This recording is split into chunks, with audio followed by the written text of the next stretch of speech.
Hi everyone, it's Michelle, the child care entrepreneur. Now, I know some of you have had questions about the financial side of family child care. And the financial side of family child care has been something that we have been asking questions about, particularly when it comes to the stimulus checks, unemployment, and loans. So I want to talk a little bit about those things, and I have my notes here, so I'm going to be looking at my notes a little bit. So let's get started. All right, let's talk a little bit about the stimulus checks. Now, the checks are coming. Okay, you would get $1,200, uh, or if you are married, you would probably get the $2,400. There's also allowance for the number of children that you have, so it could possibly be like $500 or so. Um, Keep in mind though that these stimulus checks are based on your 2019 um, taxes. And if you haven't filed yet, it'll probably be based on 2018. So just keep that in mind. And there's also something in there in reference to your children. So if your child is 16 or under, um, then you will get the $500. If your child is 17 years or older, and they're eligible to be treated as a dependent, you won't get the 500. You will still receive the 1,200. And then if your child is age 17 or older, but is not eligible to be treated as a dependent, she or he will receive the $1,200. Okay.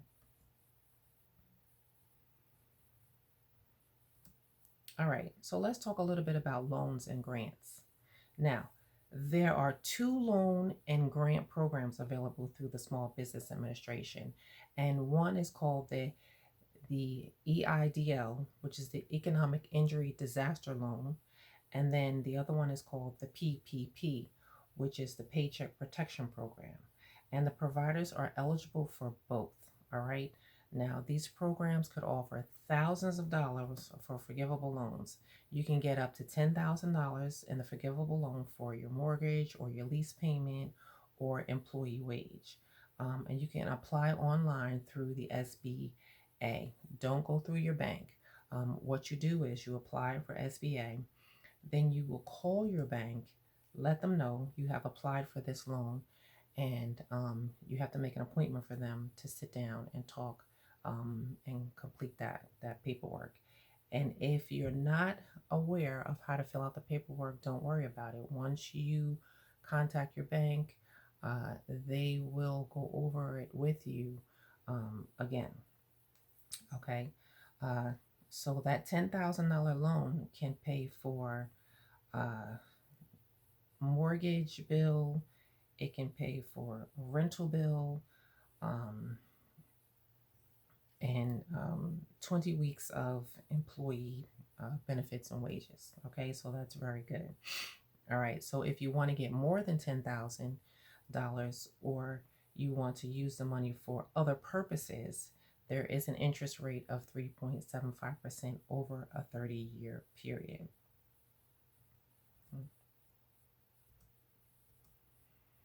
So, like I said, you want to fill out it's the application. Then you want to make your appointment with your bank. Okay, so um, just remember you can apply for both, and don't worry if you don't know how to fill it out. Your bank will help you in this. All right, so let's talk a little bit about unemployment. All right, now under the CARES Act law, um, that was passed March 27th, the state unemployment benefits, they vary, okay? But once you qualify, you can receive um, up to $600 per week for about a 13-week period. Now, you are eligible for unemployment benefits, all right? If you're shut down by a government agency, you voluntarily close down, or you're staying open, but you're earning less income, all right? You don't have to be sick with the virus, nor does anyone in your family or the families that you care for, all right? And so don't worry about that. Normally, self employed people are not eligible to receive unemployment benefits, but you are. Okay. And the reason we're not is because we don't pay into the unemployment benefits, but in this case, we are eligible. All right. Under the new CARES Act, because it has been changed. Okay. So, what I'm saying to you is go ahead and apply for the unemployment. Now, do realize that there are millions of people applying.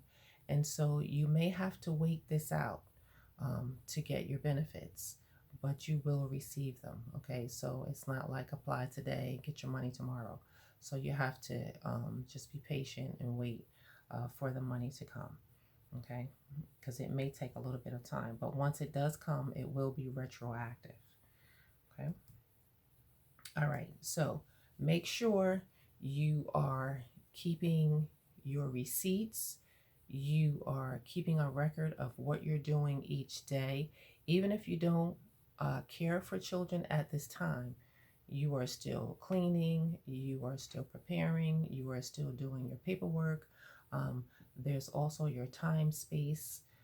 Um, you're doing your time space calculations, and so make sure you're still conducting business, so that when you file for your taxes next year, uh, all of this can be put in there.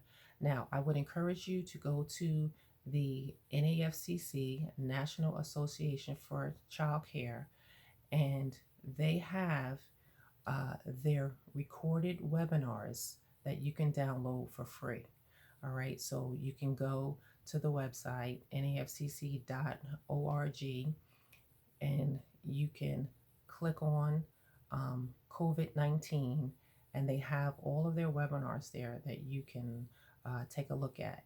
And so, what you may have to do is you may have to register. Just put your name, your first name, last name, and your email address and register, and you should receive a link for the webinars as well as the PDF download of the presentation itself.